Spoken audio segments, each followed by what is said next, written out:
Stati Uniti ora, dove il presidente Trump continua ad accusare la Cina sull'origine del virus. Ci racconta tutto il corrispondente da New York, Dario La Ruffa.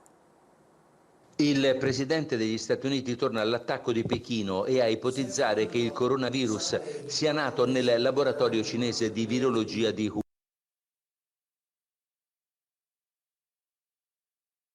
Wuhan.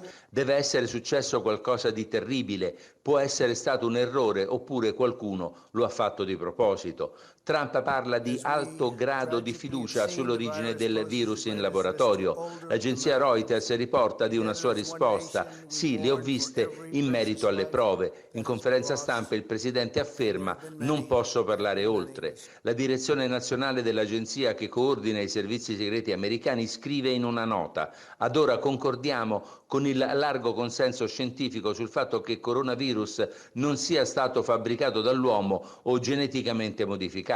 I servizi continuano però a indagare per capire se la pandemia possa essere partita da un incidente nel laboratorio di Wuhan o da contatti con animali infetti. Trump conferma: sono allo studio ipotesi di punire Pechino o chiederle indennizzi per la gestione della pandemia. I cinesi vogliono che io perda le elezioni, dice. I cinesi rispondono: le elezioni sono un affare interno degli Stati Uniti.